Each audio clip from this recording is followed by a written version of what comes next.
আপনার আমার নবী যার কোনো গুনাহ নাই, সেই নবীও আম্মাজান আয়েশার হুজরায় বসে গুনগুন গুনগুন করে কান্না করেন। আম্মাজান আয়েশা রাদিয়াল্লাহু তাআলা আনহা বলেন, রহমতের নবী আমার, কেন আপনি আমার হুজরায় বসে কাঁদেন? আমি আয়েশা কোনো বেয়াদবি করলাম নাকি? বলে না, করো নাই। কেন কাঁদেন হে নবী? নবী বলেন, হাসরের ময়দানে ভয়ঙ্কর অবস্থা হবে, সেই ভয়ে কান্না করতেছি, আমার উম্মতের কি হালাত হবে। আম্মা জানা আয়েশা রাদিয়াল্লাহু তাআলা আনহা বলেন, হাসরের ময়দানের হালাত কেমন হবে ইয়া রাসূলুল্লাহ? রহমতের নবী বলেন, ও আয়েশা, নবীদের কোনো গুনাহ নাই, হাসরের ময়দানে এতটা ভয়ঙ্কর হবে, এই জমিনটা হবে হাসরের মাঠ, সূর্যের গরমে জমিনটা তামা হয়ে যাবে, অপরদিকে জাহান্নামের আগুনের গরম। আল্লাহ নিজে রাগান্বিত আওয়াজ দিবেন, লিমানিল মুলকুল ইয়াউম লিল্লাহিল ওয়াহিদিল কাহ্হার। নবী বলেন, ও আয়েশা, আল্লাহ পাকের কুদরতি রাগান্বিত আওয়াজে হাসরের ময়দানটা থরথর করে কেঁপে উঠবে, জমিনটা সূর্যের গরমে এত তাপ, মানুষগুলো দাঁড়াবে, নারী পুরুষ সব উলঙ্গ, কারো গায়ে কোনো পোশাক থাকবে না, নারীরাও উলঙ্গ পুরুষেরাও উলঙ্গ দাঁড়াবে, সূর্যের গরমে জমিনে দাঁড়াতে পারবে না, এমন কঠিন হালাত, উম্মতেরা বেকারার হয়ে দৌড়াবে। আদম নবীর কাছে যাবে, নবী কাঁদবেন, বলবে, সরো, আমি আমার চিন্তা নিয়ে পাগল, আমার উপায় আজ হাসরের মাঠে আল্লাহর কাছে কি হবে। মুসা নবীর কাছে যাবে, তিনিও বলবেন, আমার উপায় কি হবে, আমি সুপারিশ করতে পারবো না। এইভাবে ইব্রাহিম নবী, ঈসা নবীর কাছে যাবে। আম্মা জান আয়েশা বলেন, নবী তারপরে কি হবে? মায়ার নবী বলেন, এই উম্মতেরা সর্বশেষ, যখন কোন নবীর কাছে গিয়ে একটা ঠাই পাবে না, ঘুরতে ঘুরতে আমার কাছে হাজির, আমার দরবারে আসবে উম্মতেরা। ও নবী, আপনাকে কোথায় পাবে? রহমতের নবী বলেন, ও আয়েশা, আমি রব্বে কারীমের মাকামে মাহমুদে সিজদায় পড়ে কান্নায় বিভোর হয়ে যাব। এমন কান্নার আওয়াজ,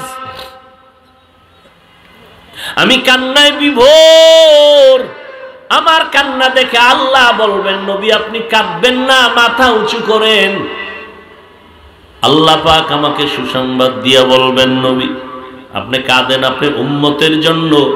ও আয়েশা, সব নবীরা কান্না করবেন নিজেকে বাঁচাবার জন্য, আর আমি কান্না করে একবারও বলবো না, আল্লাহ আমারে বাঁচায় দেও।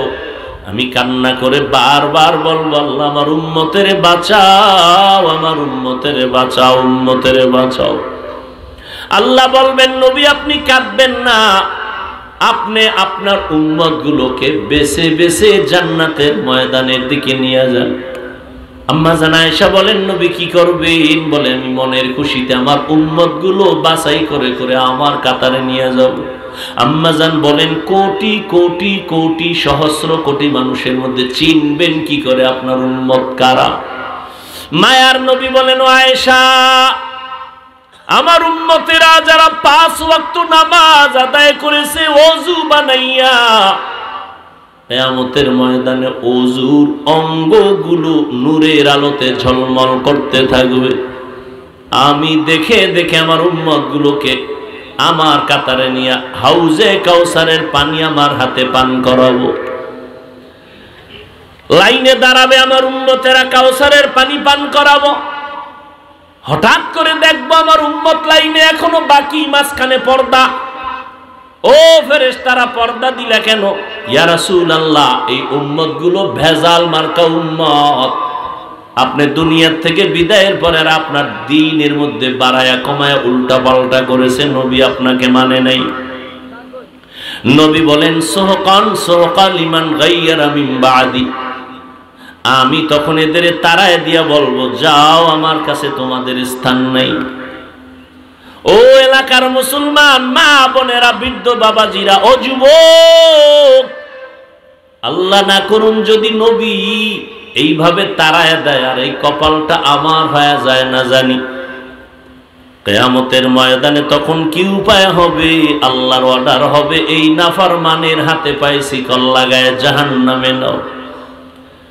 নবীজির কলিজার টুকরা সাহাবী ওমর ফারুক রাদিয়াল্লাহু তাআলা আনহু কান্না করেন আর বলেন, আমার আল্লাহ যদি ঘোষণা করেন সব মানুষ জাহান্নামে যাবে, একজন জান্নাতে যাবে, আমি আশাবাদী আমি ওমর হতে পারি। এই পরিমাণ আশা আমার অন্তরে আছে। পক্ষান্তরে যদি আল্লাহ ওয়াদা করেন, ঘোষণা করেন সব মানুষ জান্নাতে যাবে, একজন জাহান্নামে যাবে, আমি আল্লাহর আযাবের এতটাই ভয় করি যে ওই জাহান্নামী আমি হয়ে যাই নাকি। সাহাবায়ে কেরাম জান্নাতি হইয়াও জীবন ভর কান্নার আওয়াজ। ও যুবক, আজকে তাকায় দেখো, আমি এই কথা একবারও কিন্তু তোমাকে বলি নাই। আমগো মতো হুজুর হও, পাগড়ি লাগাও, একবারও কিন্তু বলি নাই। তুমি স্কুলে পড়ো, আল্লাহর শুকর, পড়া বন্ধ করবা না। তুমি কলেজে পড়ো, চাকরি করো, ব্যবসা করো, বাধা নাই। তুমি ডাক্তার হও, ইঞ্জিনিয়ার হও, প্রফেসর হও, বাধা নাই। অনুরোধ, তবে মা বাবার সাথে বেয়াদবি করিয়া জীবন নষ্ট করবা না। তুমি আদো বলা ডাক্তার হইও, আদর্শমান একজন ইঞ্জিনিয়ার হও, কপাল খুলে যাবে। তোমার আচরণে যেন আলেম কষ্ট না পায়, মা বাপ কষ্ট না পায়, মুরব্বীরা কষ্ট না পায়। কারণ মা বাবা, মুরব্বী, ওলামায়ে কেরামের কলিজার বরদোয়া লাগলে তোমার জীবন মরার আগেই ধ্বংসের পথে চলে যাবে। অতএব তুমি আদো বলা ডাক্তার হইও, তোমার আচরণে যেন মায়ের কলিজা ঠান্ডা হয়। তোমার মতো যুবক এখনো তাকাইয়া দেখো, ডানে বামে স্কুলে পড়ে, কলেজে পড়ে, 5 বেলার নামাজ পড়ে, মিথ্যা বলবা না, সত্যটা স্বীকার করো, আছে না নাই? বালিশে মাথা লাগা একটু মনের প্রশ্ন করিও, তুমি কেন পারবা না? তোমার মতো যুবক রাস্তায় গাড়ি চালায়, ড্রাইভারি করে, নামাজ ছাড়ে না, তুমি কেন পারবা না রে বাবা? জীবনে চালাকি তো কম করলা না, জীবনে তো নামাজ কম ছাড়লা না, জীবনে তো আলেমদের বিরোধিতা কম করলা না, কিন্তু ফায়দা কি হইল তোমার? কি লাভ হইল তোমার? কই, তোমার তো কোনো লাভ হয় নাই, বরং তোমার মাও তোমার উপরে বেজার, তোমার বাবাও তোমার উপরে বেজার। কারণ ওই সন্তানটাই আলেমের বিরোধিতা করতে পারে যেই সন্তানটার উপরে মা বাবার বরদোয়া থাকে। মা বাবার বরদোয়া থাকলেই ওই সন্তান আলেমের বিরোধিতা করে, ইসলামের বিপক্ষে কথা বলে, মা বাবার বরদোয়া থাকার কারণে। আর মা বাবা যেই সন্তানটারে কলিজা দিয়া দোয়া করবে, ওই সন্তান ভিন্ন কারো সাথে চূড়ান্ত পর্যায়ের বেয়াদবি করতে পারবে না। আল্লাহ হেফাজতের ব্যবস্থা করবেন। কারণ হাদিসে স্পষ্ট নবী বলেন, যেই সন্তানের উপরে মা বাবা খুশি, আমি আল্লাহও খুশি। ও যুবক, তোমার মতো যুবক তাকায় দেখো, কৃষি কাজ করে, নামাজ ছাড়ে না। তোমার মতো যুবক র্যাব, আর্মি, পুলিশ, বিডিআরের চাকরি করে, নামাজ ছাড়ে না। বলো তুমি কেন পারবা না? আমরা যারা নামাজ পড়ি, রোজা রাখি, দাড়ি রাখলাম, কই? সমস্ত বিধর্মীরা আমাদের দুশ্মনী করে, এমনকি কিছু নামদারি মুসলমানেরাও আমাদের পিছনে লেগে আছে, বিরোধিতা করে। আলহামদুলিল্লাহ, এরপরেও তো আমগো সম্মান কমে নাই, কমছে। করোনার ভেতরে স্কুল বন্ধ, কলেজ বন্ধ, ট্রেন বন্ধ, ফ্যাক্টরি বন্ধ, দোকান বন্ধ, সব দুনিয়া স্তব্ধ হয়ে গেল। আল্লাহর কসম, ইতিহাস ভুলে যাইও না, কোরআনের একটা মাদ্রাসাও বন্ধ হয় নাই। একজন আলেম পাইবা না যে করোনায় অসহায় হইয়া কোথাও ভিক্ষা করেছে আর বলছে আমার মেয়ে ছেলে নিয়ে কি খাবো, টাকা দাও। একজন আলেমও পাইবা না কষ্ট করেছে কিন্তু কারো কাছে বলে নাই। রাতের গভীরে তাহাজ্জুদে কান্না করে বলছে, আল্লাহ রিজিকের ফয়সালা করো, অল্প যদি হয় বরকত তুমি বাড়ায় দাও। বরকত বুঝুনি রে কপাল ভরা মুসলমান, তুমি 3 প্লেট খাইলেও তোমার পেটের ক্ষুধা নিবারণ হয় না, আর একজনে আধা প্লেট খাইলেও পেটের ক্ষুধা থাকে না, এর নাম বরকত। তোমার একা লাগে 3 প্লেট, আর বরকতি খানা 1 প্লেট দিয়া 5 জনের পেট ভরে যায়। এটা কেমনে সম্ভব? আমার মাওলার কুদরতে সম্ভব। তুমি দেখো না, ইফতারির বাকি আছে আধা ঘন্টা, সামনে ইফতারি রেডি, 10 জনের আইটেম, শরবত, পানি, 10 জনের ইফতারি, 10টা লোক দাঁড়ানো, কিন্তু মনে মনে এমন পিপাসা লাগছে, ক্ষুধা এমন, মন গেছে খারাপ হইয়া 10 জনের যা দিছে তো আমার একা লাগবে।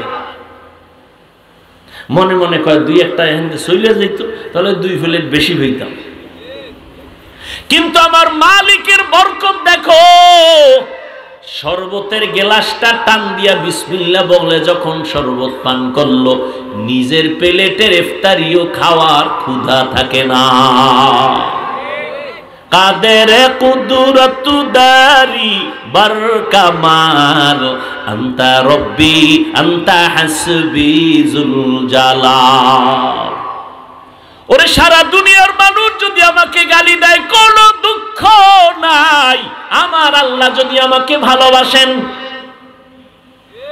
ও যুবক, নবীর পেছনে দুশমন, সাহাবায়ে কেরামের পেছনে দুশমন, আল্লাহর খাস বান্দাদের পেছনে দুশমন।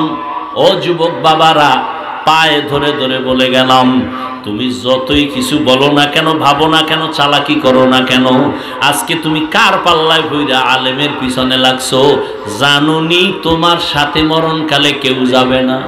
তোমার জামাটা বেলেট দিয়া আপনজনেরা কেটে কেটে রেখে দিয়া 3টা সাদা কাপড়ের প্যাকেট বানায় বিদায় দিবে। এমন একটা জায়গায় কবরে রাখবে, কেউ দিনের বেলাও সেখানে যায় না, ভয়। অতএব তুমি কার পাল্লায় পড়ি আমার মাওলারে ভুলছো? কার পাল্লায় পড়িয়া তুমি নবীর সুন্নতের জবাই করতেছো রে বাবা? তুমি জানোনি তুমি যদি তার স্বার্থে আঘাত লাগায় দাও, মোবাইলের নাম্বার ডিলিট করবে, পারলে তোমার কল্লাডারে দেহ থেকে ডিলিট করে দিবে। কেউ দুনিয়াতে আপন না রে বাবা। যতটুকু এই জমিনে তোমাদের আপন থাকে, আল্লাহর কসম খেয়ে বলে গেলাম, একমাত্র আহলে হক উলামায়ে কেরাম উম্মতের আপন। এছাড়া আর কেউ বিনা স্বার্থে তোমার সহযোগিতা করবে না। দেখো না করোনায় বাবায় মরিয়া গেছে, ছেলেরা লোক দিয়া টাকা দিয়া লাশটারে রাস্তায় ফালায় রাখছে, দরজা লাগায় দিছে, লক করে দিছে। বাবার লাশটা কুত্তায় খাইলো না, জানাজা পড়লো, আর একবারও জানালা দিয়ে তাকায় নেই। কিন্তু এই লাশগুলো দেখছো নি, শত শত করোনার লাশ আমার দেশের টুপিওয়ালারা আলেমরা কাঁধে নিয়া গোসল করাইছে, কাফন পরাইছে, দাফন করাইছে। শত শত লাশ, একজন আলেমও করোনায় মরে নাই। ও যুবক, এতক্ষণ যে বয়ান করলাম, একবারও কিন্তু বলি না আমার মতো 5 কল্লি লাগাও, না হয় জাহান্নামে যাইবা। তাবলীগ না করলে জাহান্নামে যাইবা, কওমি মাদ্রাসায় না পড়লে জাহান্নামে যাইবা, একবারও বলি না রে বাবা। বরং আমি তোমাকে আশ্বাস দিয়ে গেলাম, কলিজা দিয়ে দোয়া করে গেলাম, স্কুলে পড়ো, কলেজে আসো থাকো, ভার্সিটিতে আসো থাকো, ডাক্তার হও, দোয়া করে গেলাম আল্লাহ তোমাকে ডাক্তার বানাক, ইঞ্জিনিয়ার হইও, তুমি একজন প্রফেসর হও, তবে আমার দাবি একটা, বেয়াদব হইবা না। তোমার ব্যবহারে যেন কোনোদিন মা বাপ কষ্ট না পায়, আলেম কষ্ট না পায়। ও যুবক, তুমি মনে করো আমি তোমার দুশমন, আসো কাছে আসো, 2 দিন ঘুরো, দেখবা তুমি আমার মতো বন্ধু আর কাউকে পাবা না। ও আল্লাহর বান্দারা, তোমার সাথে আমার তো কোনো দুশমনি নাই, তুমি আমারটা খাও না, আমি তোমারটাও খাইয়া ভরা চলি না। আল্লাহর মোহাব্বত নিয়ে ভালোবাসি, মোহাব্বত করি। ও আল্লাহর বান্দার পরেও যদি তোমার অন্তরে কিছু থাকে, আমার সামনে আইসা বলো। পেছনে পেছনে কেন চিৎকার দাও? পেছনে পেছনে কেন লেখালেখি করো? এই লেখার দ্বারা তোমার গুনার পাল্লা ভারী হয়, কিন্তু তাবলীগের ক্ষতি হয় না, কওমিওয়ালাদের ক্ষতি হয় না, আলেমদের ক্ষতি হয় না। আল্লাহ হেফাজতের মালিক। ইখলাস নিয়ে যারা চলবে, আল্লাহ তাদের জীবনটাকে ধন্য করে দিবেন। ও আল্লাহর বান্দারা, অতএব আল্লাহর জন্য 2টা ঘন্টার সময় আজকে বের করবা। আল্লাহ ব্যবসা নিষেধ করে নাই, চাকরি নিষেধ করে নাই, 2 ঘন্টার সময় আল্লাহর জন্য নিজের কল্যাণে দাও। তাও একসাথে দেওয়া লাগবে না। ফজরে 4 রাকাত 20 মিনিট, জোহরে 10 রাকাতে 20 মিনিট, মাগরিবের 5 রাকাতে 20 মিনিট, আসরের 4 রাকাতে 20 মিনিট, এশার 9 রাকাতে 20 মিনিট দাও আল্লাহর কাছে। আল্লাহ কয় বান্দা আমি তওবার দরজা খুলে রাখলাম। জীবন ভর যদি গুনাহ করো আর একবার বলো আল্লাহ বুঝতে পারি রে, মাফ করে দাও, আল্লাহ বলেন তোর জীবনের সব গুনাহ 1 সেকেন্ডে মাফ করে দিব। তবে এটাও সত্য কথা, হেদায়েতের মালিক আল্লাহ। নবীর বয়ানে আবু জাহাল কালেমা পড়ে না, কত বড় বেঈমান। আবার নবীকে জবাই করতে আসিয়া কালেমা পড়ে নিল হযরত ওমর। এর নাম কপাল। সবার কপালে হেদায়েত হবে না। কেউ বয়ান শুনে অন্তর তৈরি করবে আর নামাজ ছাড়বো না, দাড়ি কাটবো না, বেপরদায় চলবো না, মা বাবারে কষ্ট দিব না, ওলামায়ে কেরামের বিরুদ্ধাচরণ করে গুনাহগার হব না, নবীর তরিকা মেনে চলবো, তওবা করে গিয়া নামাজটা ধরে ফেলবে। আবার একদল বয়ানের পরে বাইরে গিয়া সমালোচনা করবে, এই ভুল সেই ভুল, এটা হয় নাই। নিজেও নামাজ পড়বে না, যারা নামাজ পড়বে তাদেরও পছন্দ করবে না। নিজেও দাড়ি রাখবে না, যারা দাড়ি রাখবে তাদেরও পছন্দ করবে না। এই রকম কপাল পরাও এই জমিনের মধ্যে অভাব নাই। অতএব আমি বলবো রে ভাইজানেরা, ও বাবাজিরা, ও পর্দার আড়ালের আম্মা জানেরা, আপনাদের জীবনটা বড় ধন্য। আপনারা নবীদের মায়ের মতো মা, সাহাবায়ে কেরামদের মায়ের মতো মা, আলেমদের মায়ের মতো মা। আজকে স্টেজে প্রায় 25টা সন্তান কোরআনের হাফেজ, এদের মাথায় পাগড়ি দেওয়া হলো। এদের মা বাবার কলিজা কত ধন্য, এদের মা বাবা জীবনটা কত ধন্য হয়ে গেল। এই সন্তানগুলো হাফেজে কোরআন হয়ে গেল, মা বাবাও ধন্য হয়ে গেল। এরে আম্মা জান, আপনার কি মনে চায় না এক সন্তানকে কোরআন পড়নেওয়ালা ডাক্তার বানাবেন, কোরআন পড়াইয়া ইঞ্জিনিয়ার বানাবেন, কোরআন পড়াইয়া প্রফেসর বানাবেন? আপনার সন্তান আপনার আদর্শ নিয়া ডাক্তারি করবে, মা বাবার জন্য কলিজা ভরে দোয়া করবে, কোরআন পড়বে। এমন একটা সন্তান যদি বানাইতে পারেন, জীবন ধন্য, দুনিয়াও ধন্য, আখিরাতও ধন্য। ও মা, এখন থেকে তওবা করে নেন, নিজেও নামাজ পড়বেন, সন্তানকেও নামাজি বানাবেন, নিজেও কোরআন পড়বেন, সন্তানকেও কোরআন পড়নেওয়ালা বানাবেন। ওলামায়ে কেরামের দোয়া নেওয়াইতে থাকবেন, কপাল খুলে যাবে রে মা। স্বামীর মাল হেফাজত করবেন, সন্তানগুলোকে আমানতের সাথে আদর্শওয়ালা বানাবেন। এখন থেকে তওবা করেন। বৃদ্ধ বাবাজিরা আপনারাও তওবা করেন, যুবক বাবারাও তওবা করে নাও। জীবনে নামাজ ছাড়বা না, বেপরদায় চলবা না, মা বাবারে কষ্ট দিবা না। ওলামায়ে কেরামের পরামর্শ নিয়ে নবীর তরিকা মানিয়া জীবন চালাইবা। জীবনে আল্লাহকে বেজার করবা না। তওবা করার মতো যদি নিয়ত হয়, মুনাফিকি দুর্বলতা যদি অন্তরে না থাকে, 2টো হাত আমার আল্লাহকে দেখায় দাও। আয় আল্লাহ, হাতগুলো কবুল করে নেন, তওবা কবুল করে নেন। তওবার উপরে মজবুত হইয়া চলার মতো তৌফিক আমাদের দান করে দেন, আমিন।